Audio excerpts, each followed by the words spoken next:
Hi everyone, Catherine here from Inky Fingered Cat. I've just had to do that intro 3 times because I couldn't say Inky Fingered Cat. I don't know what's going on with me today. I'm back with another Christmas in July video, and it's a sketch. And I had an idea that I wanted to put a little banner, sentiment, and then have some flora, some leaves. Some Christmas themed leaves going round, and then I thought, right, instead of a square, it's a square card, but instead of a square panel, how about if I turned it into a banner? And that's what I went with. And then I went and grabbed some papers, grabbed some stamps, and I made 2 cards. So for those who don't know, I do my sketches in my Sketch Mayhem book, which you can get from Amazon. I'm pretty sure it's still available. Designed by Martin, of fame of Martin Mayhem. Also happens to be one of my crafty friends. He designed the sketchbook so that you can do your card sketch, you can then start adding your colours, etc., and the papers and the stamps that you might want to use for designing cards. Loads of different kind of formats of the shapes of the cards, etc., etc. So that's what I used to do my little sketches, and now you can see the sketches up there on the top left hand side. So went and grabbed my pouch of pattern papers that I have left and chose 2 from Painted Christmas Suite from years ago from Stampin' Up, and these are the last 2 bits of it. I don't think there was anything left in there. I've loved this particular pattern paper, and then I did a silly thing, and I decided to use my trimmer to kind of cut and line up the centre, but I did it far too deep because I don't want it to be that big a banner, and so then I ended up doing the rest of it hand cutting, and it's not the neatest, but it'll do. You know what? It'll do. What would have been sensible was to create myself a template and do that instead. No, not sensible. Also quite tired. Anyway, I mounted both of them on some green cardstock. The green is from, I believe, Kingston Crafts, but it matches quite well with those Stampin' Up colours. And because there's lots of different greens on the leaves, kind of doesn't really matter. As long as it's sort of in the right tones, it's fine. And then for my banner shape, I die cut 4 so that I could stack them up from the same die set, so that I've actually made a kind of card that's all coordinated in terms of the products that I've used. I have used something slightly different for the sentiment, but you know, you'll see that. Apologies once again, I've done a really bad job of lining up my camera, so you're a little bit zoomed in. I zoomed in so you could see the sketch and completely forgot to unzoom when I was actually making the cards. So I'm really sorry if there's bits of this video that go off. As I say, I'm a bit tired, and I think there's a limited amount of time I have for doing these videos, so I ain't redoing them. That's definitely not what you get with me. There's definitely no polish, shall we say here. You get to see how I craft, and sometimes it's a bit chaotic, and this is definitely all a bit chaotic. I'm using scraps to stamp on as well. At this point, I do end up going and getting another sheet of white. Here we go, and cutting it in half and using that as well. But I was trying to use up scraps. Oh, excuse me. I used a few different colours of ink. I used Gumball Green. I used Tranquil Tide. I then used a Concord and Ninth ink and used, I'm going to say Evergreen. Could be wrong.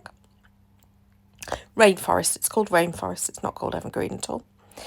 And then I just used the stamps on its own to add in the berries, although I do a brilliantly bad job of that last one. I do decide to use the dies overwhelmingly for this, but there are 2 things that I can't cut with the die.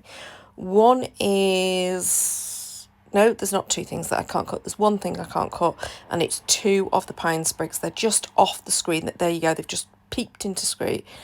I don't think that there is a die, or if there is a die, I have lost it. I can't find it, and so I do end up fussy cutting those. Oh, my little Hey Little Magpie little trays that have been made by Sarah's son, James. I'm saying James, and now I'm going, is that his name? It is his name. I'm sure it's his name. Sarah, I'm really sorry if I've got your son's name wrong. I'm sure it's James. he has his own little 3D printing company, and he made the trays, and Sarah then sells them at Halo Magpie, and they are super, super helpful, and I bought them at the weekend. I love them.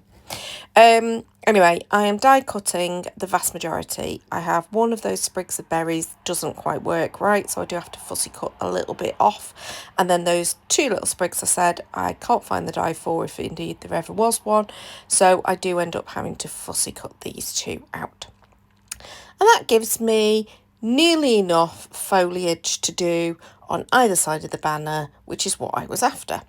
I do end up stamping and fussy cutting one more little berry sprig because I felt like it needed it for balance when I was putting together the final card. So this is me just kind of like splitting the different leaf shapes. I am puddled today. I'm really sorry, folks. I'm really sorry. I don't know what's going on in my head. But yeah, I'm popping the different leaves on either side, sort of making my clusters, and I decide, it sort of fades into the background a bit, and I'm not as happy about that. I had got these very fine little sentiments that are very old Stampin' Up ones. I don't even own them anymore because I have sold them, and these are the last two of each of those words, and I have got one piece left. I just thought that they were about the right sort of size to sit on those banners, and with them being the white, I thought they were quite pretty and they worked quite well. So sorry again, it's off screen, but I'm just gluing them in place, and then I'm popping the heavy acrylic block on the top just so that they dry in place, making sure I've got rid of all the excess glue. Yes, at this point I am, as I say, deciding that it needs to have something else, so I go and grab some vellum.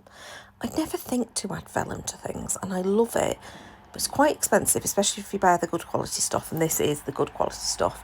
Stampin' Up vellum, to me, is the best vellum. I've not found a better vellum in the UK that you can use.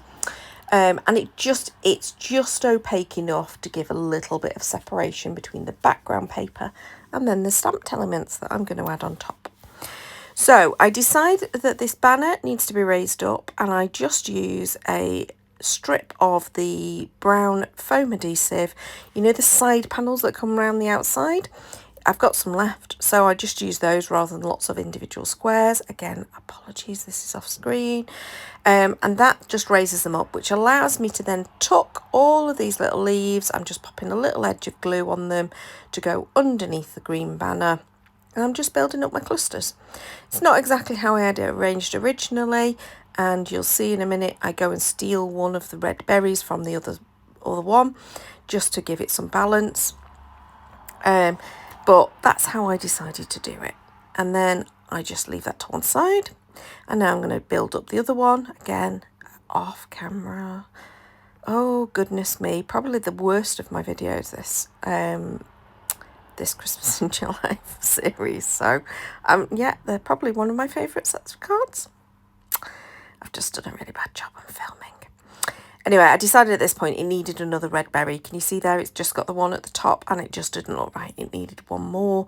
There's also less foliage on that top one on the right-hand side, but because it's a darker, busier paper, I decided that didn't matter.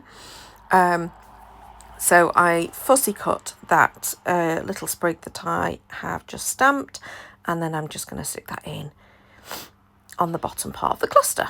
Now, I used my Kingston Crafts tape runner, which I love, in order to stick it down, partly because although I am trying to keep the glue behind the bits that won't be seen, it's a really good glue for vellum. It works really well. You can't really see it, which is very unusual.